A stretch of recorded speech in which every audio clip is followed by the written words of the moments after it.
ಮನೆಯಲ್ಲಿ? ಇಲ್ಲ, ಹೊರಗಡೆ ಹೋಗಿದ್ದಾರೆ. ಸರಿ, ಹಾಗಾದ್ರೆ ನಾನು ಬಂದಿದ್ದವನ್ನ ಕೇಳಿದೆ ಅಂತ ಹೇಳ್ಬಿಡಿ. ನಿಲ್ಲಿ, ಅಂದ ಹಾಗೆ ತಾವ್ಯಾರು ಅಂತ ಗೊತ್ತಾಗ್ಲಿಲ್ಲ. ನಾನು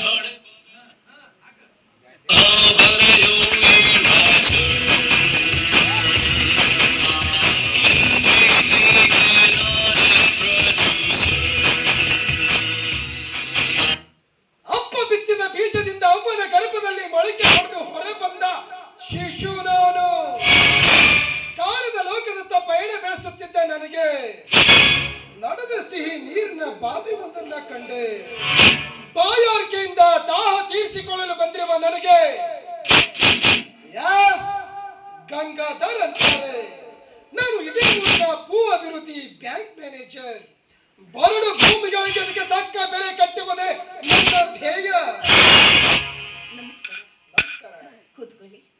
ಕಾಫಿ, ಟೀ, ಹಾಲು, Horlicks, cool drinks? No thanks. ಸದ್ಯಕ್ಕೆ ನೀ ಒಂದ್ ಗ್ಲಾಸ್ ನೀರಾದ್ರೆ ಸಾಕು. ಕೂತ್ಕೊಳ್ಳಿ.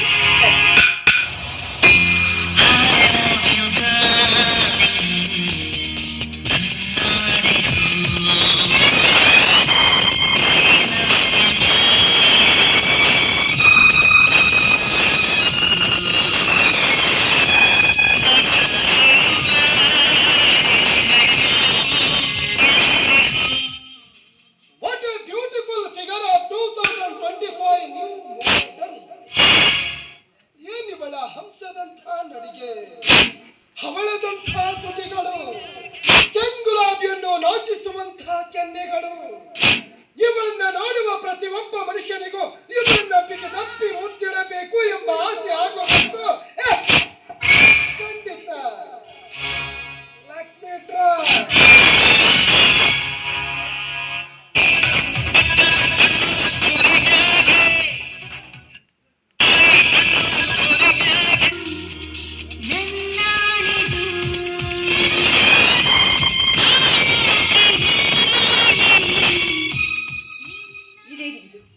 ನೀರಿನ ದಾಹ ಹೆಚ್ಚಾಗಿದೆಯೋ ಇಲ್ಲ ಭಾವನಾ ಪರವಶರಾಗಿದ್ದೀರೋ?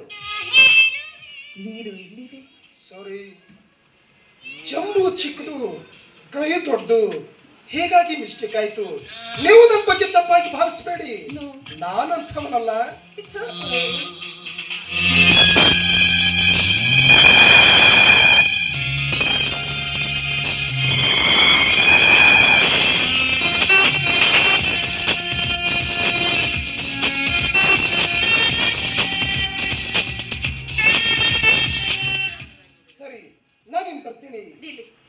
ನಿನ್ನೆ ಸಾಯಂಕಾಲ ನೀವು ನಮ್ಮ ತೋಟದ ಕಡೆ ಬಂದಿದ್ರ? ಪ್ರತಿನಿತ್ಯ ವಾಕ್ ಮಾಡ್ತಾ ಇರ್ತೀನಿ. ಅದ್ರಲ್ಲೂ ತೋಟಗಳಲ್ಲಿ ಇರ್ತಾವೋ ನಾನಲ್ಲೇ ಜಾಸ್ತಿ ವಾಕ್ ಮಾಡೋದು. ನಾನು ನಿಮ್ಮನ್ನ ನೋಡ್ದೆ. ನಾನೇ ನಿಮ್ಮನ್ನ ನೋಡ್ದೆ. ಮಾತಾಡ್ಸ್ಬೇಕಾಗಿತ್ತು. ನಾನು ನಿಮ್ಮನ್ನ ಮಾತಾಡ್ಸೋದು ತೋಟದಲ್ಲಿ ಅದನ್ನ ಯಾರಾದ್ರೂ ನೋಡಿ ನಿಮ್ಮ ಪತಿ ಮುಂದೆ ತಿಳಿಸ್ಬಿಟ್ರೆ ನನ್ನಿಂದ ನಿಮ್ಗೆ ಯಾಕೆ ತೊಂದ್ರೆ ಅಂತ ನಾನೇ ಮಾತಾಡ್ತಿಲ್ಲ. ಹಾಗೇನ್ ತಪ್ಪು ತಿಳ್ಕೊಬೇಡ. ಇನ್ನ ಮೇಲೆ ನಾನು ಇಲ್ಲೇ ಕಂಡ್ರು ನನ್ನನ್ನ ಮಾತಾಡಿ. ಯಾಕೆ ಅಂದ್ರೆ ಈ ಮನೆಗೆ ಸರ್ವಾಧಿಕಾರಿ ನೀನು. ಸರಿ, ಹಾಗಾದ್ರೆ ನಾಳೆ ಸಾಯಂಕಾಲ 6 ಗಂಟೆಗೆ ನಿಮ್ ತೋಟದ ಕಡೆ ಬರ್ತೀರಾ? ಖಂಡಿತ. ತಪ್ಪಿಸಬಾರ್ದು. ಇಲ್ಲ, ಪ್ರಾಮಿಸ್.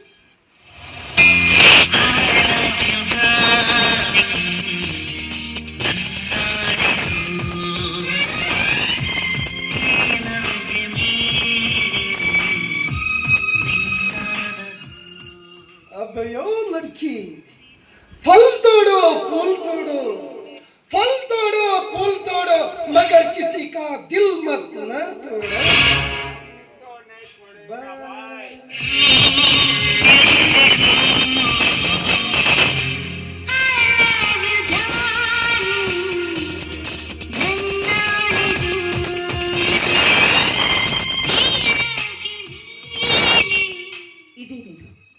ಚರಿಗೆ ಹಿಡಿಯೋದು ಬಿಟ್ಟು ನನ್ನ ಕೈ ಹಿಡಿದ್ರಲ್ಲ, ಒಂದ್ ವೇಳೆ ಇವರಿಗೆ ನನ್ನ ಮೇಲೆ ಪ್ರೀತಿ ಇರಬಹುದಾ? ಹೇಗೂ ನಾಳೆ ಸಾಯಂಕಾಲ ತೋಟಕ್ಕೆ ಬರಕ್ಕೆ ಹೇಳಿದಾರಲ್ಲ, ಅಲ್ಲಿ ಗೊತ್ತಾಗುತ್ತೆ ಇವ್ರದ್ದು ಸ್ನೇಹನ ಇಲ್ಲ ಪ್ರೀತಿನ. ನನ್ನಲ್ಲಿ ನಾನಿಲ್ಲ, ಮನದಲ್ಲಿ ನೀನಿಲ್ಲ, ನೀನಿಲ್ಲ.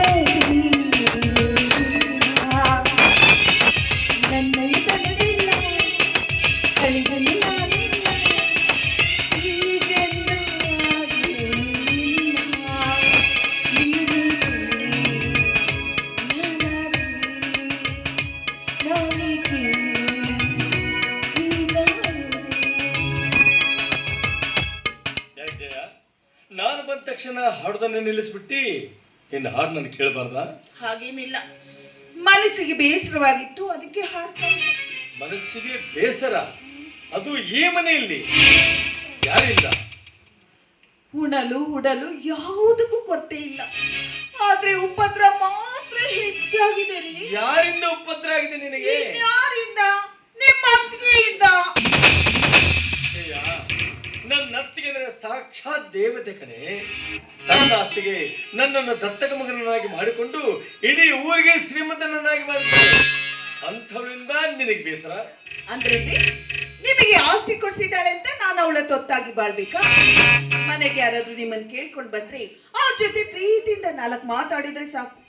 ನೀನು ಸೂಳೆ ಕುಟಿಲೆ ಹಾಗೆ ಹೀಗೆ ಬಾಯಿ ಬಂದಂತೆ ಬೈತಾಳೆ. ನನ್ನ ಮೇಲೆ ಸಿಟ್ಟಿದ್ರೆ ಒಳ ಕರ್ಕೊಂಡೋಗಿ 2 ಹೊಡಿಲಿ. ಹಾಗೆ ಬಂದವ್ರ ಮುಂದೆ ಮರ್ಯಾದೆ ತೆಗೆದು ನನ್ನ ಮರ್ಯಾದೆ ಜೊತೆ ನಿಮ್ಮ ಮರ್ಯಾದೆನೂ ಹಾಳಾಗೋಗುತ್ತೆ. ಸ್ವಲ್ಪ ವಿಚಾರ ಮಾಡಿ.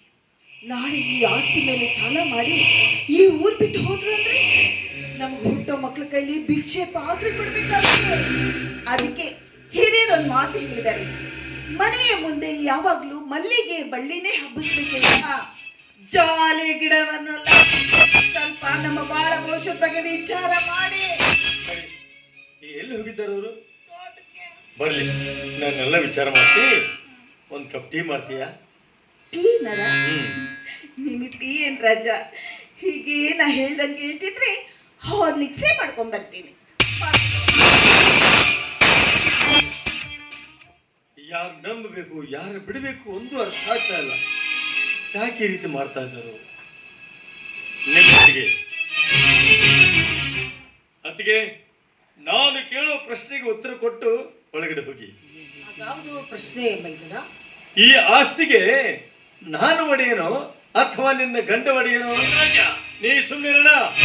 ಹೇಳತ್ತಿಗೆ, ನಾನು ಒಡೆಯನೋ ಅಥವಾ ನಿನ್ನ ಗಂಡ ಒಡೆಯನೋ? ಅಲ್ಲಪ್ಪ, ನೀನು ಈ ಮನೆಗೆ ದತ್ತಕನಾಗಿ ಬಂದಿ ಅಂದ ಮೇಲೆ ಈ ಇಡೀ ಆಸ್ತಿಗೆ ನೀನೇ ಒಡೆನಲ್ಲದೆ ಮಾತಾಡ್ತಾರಪ್ಪ. ಅಂದ ಮೇಲೆ ಜಯಶ್ರೀ ನನ್ನ ಹೆಂಡತಿನ ತಮ್ಮ ಗೊತ್ತಿಲ್ಲವೇ? ಜಯಶ್ರೀ ನನ್ನ ಒಡ ಹುಟ್ಟಿನ ತಕ್ಕಿಗಿಂತ ಹೆಚ್ಚಾಗಿ ನಾನು ಪ್ರೀತಿಸ್ತಾ ಇದ್ದೇನೆ. ತಂಗಿ ಅಂತೆ ತಂಗಿ, ಮೇಲ್ನೋಟಕ್ಕೆ ಮಾತ್ರ ತಂಗಿ, ಒಳಗಡೆ ಜ್ವಾಲಾಮುಖಿ, ಮುಸುಕ್ನಲ್ಲಿ ಮೂಕುಯ್ಯೋ ಮೋಸ. ನಾ ಏನು ತಪ್ಪು ಮಾಡಿ ಅಂತ ಈ ರೀತಿ ಮಾತಾಡ್ತಾ ಇದ್ದೀಯ ನೀನು? ನೋಡಮ್ಮ, ತಪ್ಪು ಮಾಡ್ಲಿ ಮಾಡದೆ ಇರ್ಲಿ, ಇಂದಿನಿಂದ ಇವಳು ಹೇಳಿದಂತ ಕೇಳಿಕೊಂಡಿದ್ರೆ ಈ ಮನೆಯಲ್ಲಿರಬೇಕು. ಹೋದ್ರೆ ನಿಮ್ಮ ಮನೆ ಬಂದಂತ ಹೋಗಬಹುದು. ಕೈಲಾಗದ ಗಂಡನ ಕೈ ಹಿಡ್ದ ನೀನು ನಾನು ಹೇಳಿದಂತೆ ಕೇಳ್ತಾ ಬಿದ್ದಿರ್ಬೇಕು. ನಿಜ ಹೇಳಮ್ಮ, ನನ್ನ ಹೆಂಡತಿ ನಿಮಗೆ ಅನ್ಯಾಯ ಮಾತಾಡಿದ್ರೆ ನಿಮ್ಮ ಎದುರಿನ ಕುತ್ತಿಗೆ ಸಾಯ್ತೀನಿ ಅಂತ ಜೈತ್ರಿಗೆ ಮಾತಾಡ್ತೀನಿ. ನಿಮ್ಮ ಪಾದ ಸಾಕ್ಷಾಗಿ ನಾನು ಅವ್ರಿಗೆ ಏನು ಮಾತಾಡಿಲ್ಲ, ಬೇಕಾದ ಅವಳನ್ನೇ ಕೇಳ್ಕೊಳ್ಳಿ. ಬಸವರಾಜ, ಹೆಂಡತಿಯ ಮಗುವಿಗೆ ಒಳಗಾಗಿ ಒಡ ಹುಟ್ಟಿದ ಅಣ್ಣನನ್ನು ಗರ್ಭವತಿಯಾದ ಅತ್ತಿಗೆಯನ್ನು ಮನೆಯಿಂದ ಹೊರಹಾಕಲು ಸಿದ್ಧನಾದಿಯೇನು? ಇಲ್ಲಪ್ಪ, ನಿಮ್ಮಂಥ ಮನೆ ಮುರುಕರು ಮನೇಲಿ ಇಟ್ಟುಕೊಂಡು ಮನೆಯೆಲ್ಲ ಹಾಳು ಮಾಡ್ಕೊಳ್ತೀನಿ. ನಾನು ಮನೆ ಮುರುಕನೆ ಅಲ್ಲವೇನು? ಮತ್ತೆ ಈ ಆಸ್ತಿ ನಿಮ್ಮ ಕೈಲಿದೆ. ಹೇಗೆ ಬೇಕಾಗಿ ಬಳಸಿ ಸಿಕ್ಕಾಪಟ್ಟೆ ಸಾಲ ಮಾಡಿ ನನ್ನ ತಲೆ ಮೇಲೆ ಹೇರಿ ಹೋದರೆ ನಾಳೆ ನನ್ನ ಮಕ್ಕಳ ಕೈಲಿ ಭಿಕ್ಷಾ ಪಾತ್ರೆ ಕೊಡಬೇಕಾಗಿತ್ತು. ಬೇಡಪ್ಪ, ನಿನ್ನಲ್ಲಿ ದುರ್ಭಾವಿಯನ್ನು ಹುಟ್ಟಿದ ಮೇಲೆ ನಿರೀಕ್ಷಣವಿರೋದು ಯೋಗ್ಯವಲ್ಲ. ಯಾಕಂದ್ರೆ ನೀವು ಮೃಷ್ಟಾನ್ನವನ್ನು ನೋಟಿನ ಹಾಸಿಗೆ ಮೇಲೆ ಮಲಗಿದರೆ ನಾವು ಅರೆ ಹೊಟ್ಟೆ ಊಟ ಮಾಡಿ ಹರಕು ಚಾಪೆಲ್ ಮಲಗ್ತೀವಿ, ಪುನಃ ಹರಕು ಚಾಪೆಲ್ ಮಲಗ್ತೀವಿ. ಹರಕು ಚಾಪೆಲ್ಲಾದ್ರೂ ಮಲಗಿ, ಇಲ್ಲ ಅಂದ್ರೆ ಗುಡಿ ಗುಂಡಾದ್ರೂ ಬಿದ್ದು ಸಾಯಿಲ್ಲ. ನಮಗೇನ್ರಿ ಸಂಬಂಧ? ನಿಜ ತಾಯಿ ನಿನ್ನ ಮಾತು.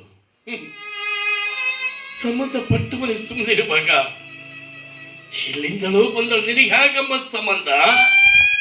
ಶಾಂತ, ಯಾಕೆ ಚಿಂತೆ ಮಾಡ್ತೀಯ? ನಡಿ, ಊರಲ್ಲಿ ಎಲ್ಲಾದ್ರೂ ಬಾಡಿಗೆ ಮನೆ ನೋಡೋಣ. ಅವು ಸಿಗದೆ ಹೋದ್ರೆ ದೇವಸ್ಥಾನಗಳಿಗೆ ಏನು ಕೊರತೆ ಇಲ್ಲವಲ್ಲ. ನಿಮ್ಮ ಹೆಂಡತಿ ಮೈ ಮೇಲಿರೋ ಆಭರಣ ನನ್ನ ಗಂಡನ ಸಂಪಾದನೆ, ಅದನ್ನ ಕೊಟ್ಟು ದಯವಿಟ್ಟು ತೊಲಗ್ರಿ. ಶಾಂತ, ಈ ಆಸ್ತಿಗೆಲ್ಲ ಬಸವರಾಜನ ಒಡೆಯನದ ಮೇಲೆ ಆ ಒಡವೆನ ಅವನಿಗೆ ಸಂಬಂಧಪಟ್ಟಿದ್ದಲ್ವೇನೆ? ಬಿಚ್ಕೊಟ್ಬಿಡು, ಬಿಚ್ಕೊಟ್ಬಿಡು.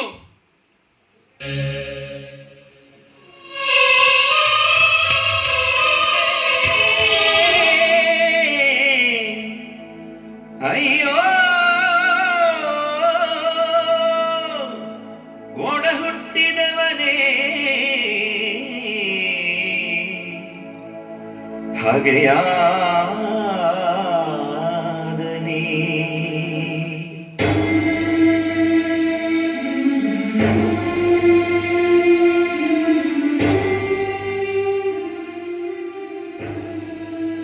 ಮೈದಿನ, ಈ ನಿನ್ನ ಅತ್ತಿಗೆ ಕೈ ತುತ್ತು ನನಗೆ ಬೇಡವಾಯಿತೇನೋ?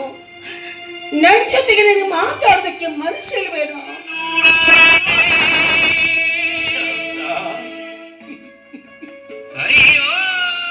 ನೀನೆಂತ ಹುಚ್ಚಿ ಶಾಂತ.